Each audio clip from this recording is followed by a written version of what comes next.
नमस्कार। जनता पॉलिटिक्स में एक बार फिर आप सबका स्वागत है। विगत 2 दिनों से देश में एक क्रूरतम लव जिहाद की घटना ने लोगों को हिला दिया है। 26 साल के आफ्ताब अमीन पूनावाला ने अपनी प्रेमिका श्रद्धा की गला दबाकर हत्या की, आरी से उसके 35 टुकड़े किए और फ्रिज में रखकर 16 दिनों तक धीरे धीरे उसे डिस्पोज करता रहा। घटना को 6 माह बीत गए, किसी को कुछ पता नहीं चला। इस सब पर बहुत विस्तार से आपको टीवी, अखबारों और सोशल मीडिया पर न्यूज़ मिल रही होगी। मेरा संदर्भ यहाँ हत्या क्यों और कैसे पर नहीं है, मेरा संदर्भ हत्या की मानसिकता पर है, आफ्ताब या उसके जैसे जिहादियों की साइकोलॉजी पर है। सबसे बड़ी बात तो यह है कि ये मज़हब, इसका इतिहास और इसका साहित्य सब कुछ क्रूरता और निर्दयता से भरा हुआ है। इस्लामी इतिहास का सच पूरी दुनिया जानती है। 622 ईस्वी में अरब फतह से लेकर मिस्र, Egypt, Algeria, Tunisia, Morocco, Sudan, Indonesia, फ़िलिस्तीन, सीरिया, लेबनान, बगदाद, जॉर्डन तक 700 ईस्वी में ये सब मार काट कर कुचल कर मुस्लिम देश बना दिए गए थे। इसके बाद इनकी नज़र भारत पर पड़ी। 700 ईस्वी से आज तक यानी 1200 सालों से सैकड़ों प्रयासों और लंबे समय तक शासन करने के बाद भी यह भारत को मुस्लिम राष्ट्र नहीं बना सके। आप समझ सकते हैं कितनी तकलीफ़ हो रही होगी इस असफलता की। इस क्रूरतम इतिहास में लाखों यहूदी, पारसी, ईसाई और हिंदू मौत के घाट उतारे गए। औरंगज़ेब का अपने सगे भाई दारा शिकोह की गर्दन काटकर उसे डिब्बे में पैक करके अपने बूढ़े बाप को गिफ्ट करना क्या बताता है? यही कि ये आफ्ताब और सलीम आसमान से नहीं टपके। ये भटके हुए नौजवान या मानसिक विक्षिप्त नहीं हैं। ये किसी टीवी सीरियल या क्राइम फिल्म, वेब सीरीज़ से प्रभावित नहीं हैं। ये गुस्से या आपा खो देने के कारण कोई ऐसा कदम नहीं उठाते। ये प्रेम में असफल हो जाने पर तेजाब नहीं फेंकते। अन्याय, अत्याचार, क्रूरता और पैशाचिक व्यवहार इनकी आदत में है। यही इतिहास बताता है। श्रद्धा हत्याकांड के खुलासे के बाद लोग एक नई स्टोरी बना रहे हैं। आफ्ताब ने ऐसी क्रूर और निर्मम हत्या के लिए अमेरिकी वेब सीरीज़ डेक्स्टर से प्रेरणा ली, यह कहा जा रहा है। मतलब कि इस हत्या के लिए उसकी परवरिश नहीं बल्कि वेब सीरीज़ जिम्मेदार है। ऐसा लिखने वाले अपना एक अलग एजेंडा चला रहे हैं कि पाप से घृणा करो, पापी से नहीं। ये सब केवल और केवल लोगों का ध्यान भटकाने के लिए है, जिससे मूल समस्या तक लोगों का ध्यान न जाए। और अगर एक बार इनकी बकवास को सच मान ही लिया जाए तो मेरठ में हुए लव जिहाद में कौन सा वेब सीरीज़ इन्वॉल्व था?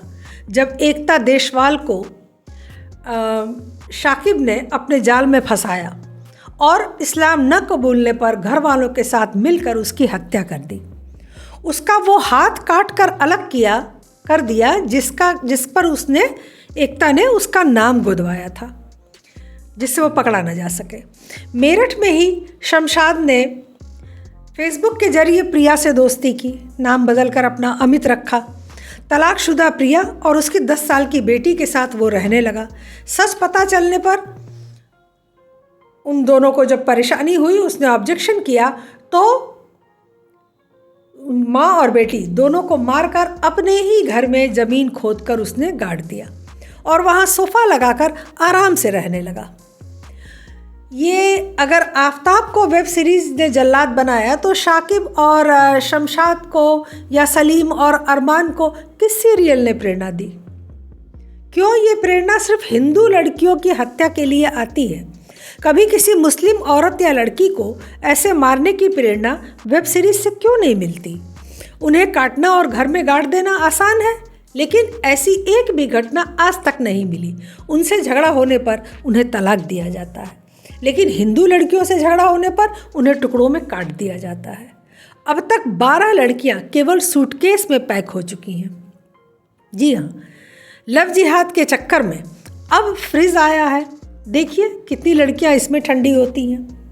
अगर आप इन जाहिल जिहादियों की हत्या का तरीका देखें तो आप पाएंगे कि हत्या करने के बाद ये बहुत सामान्य व्यवहार करते हैं, जैसे कि कुछ हुआ ही ना हो।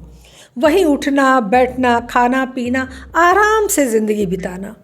आफताब तो फ्रिज में शरीर के टुकड़े रखकर डेट कर रहा था। 2 लड़कियों को वह उसी कमरे में ले आया, उनके साथ रात गुजारी, उसी फ्रिज से निकालकर कोल्ड ड्रिंक पिया और पिलाया जिसके फ्रीज़र में श्रद्धा के टुकड़े पड़े हुए थे, और 16 दिनों तक वह आराम से वहाँ रहा। उसने श्रद्धा के सिर को सबसे बाद में ले जाकर फेंका, वो भी जला कर फेंका, क्योंकि वो रोज़ उसके सिर को देखता रहता था।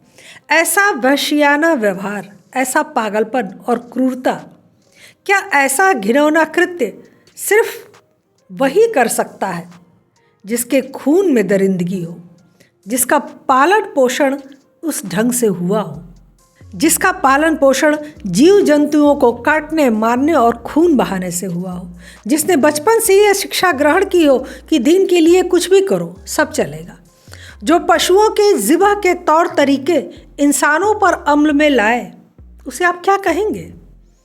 1,30,000 केस इस समय लफ्ज़ जिहाद के दर्ज हैं। लाखों ऐसे केस हैं जो कभी दर्ज ही नहीं कराए गए। सोचिए, हिंदू लड़कियों की कितनी बड़ी तादाद इस कुचक्र में फंसकर खत्म हो चुकी है। फिर आप कहते हैं कि हिंदुओं की जनसंख्या घट रही है। 6-7 लाख जनसंख्या तो यहीं गायब हो गई, क्योंकि उन लड़कियों से ही तो वंश वृद्धि संभव थी। प्रेम क्या होता है, प्यार क्या होता है, यह शायद इस मजहब ने कभी जाना ही नहीं। इन्होंने तो प्रेम का प्रतीक शाहजहाँ को बनाया है, जिसकी 7 बीवियाँ थीं और जिसकी प्यारी पत्नी मुमताज़ महल यानी आरज़ूमंद बानो 14वें बच्चे को जन्म देते समय अल्लाह को प्यारी हो गई, जिसने अपने सगे भाई खुसरो को मरवाया, अपनी सौतेली माँ नूरजहाँ के दामाद शहरयार की आंखें निकलवा ली, उसे प्यार का मसीहा बनाया गया। तो सोचिए इनकी मानसिकता। अभी अचानक हुई इस बीभत्स घटना पर सेकुलर वामपंथी गैंग सहम सा गया है। उसे कोई नैरेटिव नहीं समझ आ रहा है जिससे कि आफताब का बचाव किया जा सके। पहली कोशिश हुई उसे पारसी बताने की, लेकिन वो फेल हो गई। अब कोशिश है उसे मानसिक विक्षिप्त बताने की, जिससे कि उसकी सज़ा कम हो जाए। इसलिए हमें उसकी हरकतों की साइकोलॉजी जान लेनी चाहिए, समझ लेनी चाहिए, जिससे इन लिबरल गैंग की कोई साजिश फल फूल न सके। आप देखिए कितनी अच्छी प्लानिंग की थी। 15 मई को नए घर में दोनों शिफ्ट करते हैं। 18 मई को यानी ठीक 3 दिन बाद श्रद्धा की नृशंस हत्या कर दी जाती है। 16 दिनों तक धीरे धीरे शरीर के अंगों को पूरे दिल्ली शहर में जो है वो फेंका जाता है, और जब सब साफ सुथरा करके मकान छोड़ दिया जाता है। इसी को कहते हैं मानसिक विक्षिप्त। खून साफ करने के लिए रसायन खरीद के लाना, आरी और फ्रिज खरीद के लाना, और उसके बाद लड़कियों से डेट करना, उन्हें वहाँ ले आना, सब कुछ विक्षिप्त होने के कारण ही तो है ना। महीने भर तक उसका इंस्टाग्राम और फेसबुक चलाना, नेट बैंकिंग से उसके अकाउंट का 54,000 रुपया अपने अकाउंट में ट्रांसफ़र कर लेना, और वो भी मारने के 4 दिनों बाद। यह भी मानसिक विक्षिप्तता ही है। रोज़ अगरबत्ती जलाकर बदबू हटाना, जोमेटो से रोज़ खाना मंगवाकर वहीं बैठकर खाना, यह सब मानसिक रोगी के लक्षण है। इसकी सारी हरकतें और साक्ष्य इसे फांसी के तख्ते तक पहुंचाने के लिए काफ़ी हैं, और इस बार मुहिम चलनी चाहिए कि फांसी से कम कुछ भी नहीं।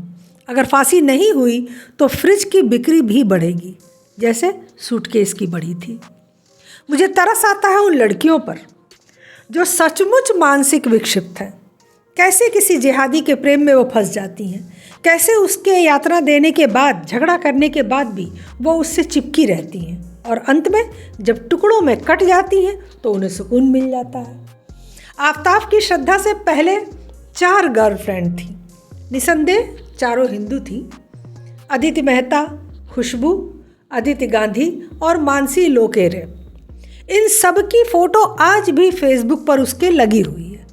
इसके बाद भी श्रद्धा जैसी लड़कियां उसके जाल में फंस गईं। क्यों? श्रद्धा और उसके बीच झगड़ा इसी बात को लेकर होता था कि वो फ़ोन पर किसी और गर्लफ्रेंड से बातें करता था। इसके बाद भी श्रद्धा ने उसे नहीं छोड़ा, उसे छोड़कर वो नहीं गई। न कैरेक्टर देखना, न आदत देखना, न इतिहास देखना, न भूगोल देखना, बस चुंबक की तरह चिपक जाना और पीछा न छोड़ना। यह क्या है? इसका अंत तो वही होगा जो हुआ। एक मुस्लिम एजाज इब्राहिम ने फेसबुक पर एक पोस्ट किसी लड़की के लिए डाली थी कि मुस्लिम लड़के शारीरिक रूप से ज़्यादा स्ट्रांग होते हैं और वो सेक्स के लिए परफेक्ट होते हैं। लड़कियां यही चाहती हैं, इसलिए वो हमारे साथ आती हैं। हिंदू लड़के प्यार व्यार के चक्कर में ज़्यादा रहते हैं, इसलिए लड़कियों को वो जचते नहीं। उन्हें क्रूअल और गंदी भाषा इस्तेमाल करने वाले लड़के पसंद होते हैं। और भी बहुत कुछ ऐसा लिखा है जिसे न यहाँ ट्रांसलेट किया जा सकता है और न यहाँ बताया जा सकता है। ऐसी भाषा है वो। फिलहाल युवा जनरेशन में ये पाया गया, ये कई एक अनुसंधानों में भी पाया गया कि गुंडे, मवाली, बदमाश, ऊट पटांग हरकत करने वाले लड़कों की तरफ लड़कियां ज़्यादा आकर्षित होती हैं। तो क्या लड़कियां मानसिक रूप से विक्षिप्त नहीं होती जा रही हैं? हमारी संस्कृत, संस्कार, हमारा सभ्य समाज में ऐसे लोगों के लिए कोई जगह नहीं है। हर कोई इनसे बचना चाहता है। फिर लड़कियों पर यह किसका प्रभाव पड़ रहा है? बॉलीवुड, टीवी, वेब सीरीज़ या फिर सोशल मीडिया के उस तबके का जो अर्धनग्न या पूर्ण नग्न होकर अपने वीडियो और फोटो पोस्ट करते हैं और लाखों लाइक पाते हैं। कौन करता है उन्हें लाइक? ऐसे ही बहके हुए युवा करते हैं। ये युवा जो समाज को गर्त में ले जा रहे हैं। यहीं से लड़के लड़कियां गलत दिशा में जाना शुरू कर देते हैं। फिलहाल लव जिहाद पे अलग से एक एपिसोड बनाया है, उसे देखिएगा तो आपको इसके कारणों और उपायों पर विस्तृत जानकारी मिलेगी। यहाँ तो सिर्फ इतना ही उन सभी हिंदू लड़कियों से विनती है कि जो किसी भी मुस्लिम के साथ मित्रता कर रही हैं या आगे बढ़ चुकी हैं कि सिर्फ एक बार उनके साहित्य अर्थात कुरान, हदीस आदि का अध्ययन जरूर करें, गहन अध्ययन करें। फिर वो मुस्लिम धर्म अपना लें, कोई दिक्कत की बात नहीं है। लेकिन बिना इतिहास पढ़े और साहित्य पढ़े इस तरह का कोई कदम न उठाएं, ये उनके लिए बहुत घातक होगा। आज के लिए बस इतना ही। हमारे चैनल को सब्सक्राइब करें, लाइक करें और सभी प्लेटफॉर्म पर शेयर करें। अपने विचार हमें कमेंट बॉक्स में ज़रूर बताएं। तब तक के लिए धन्यवाद। नमस्कार।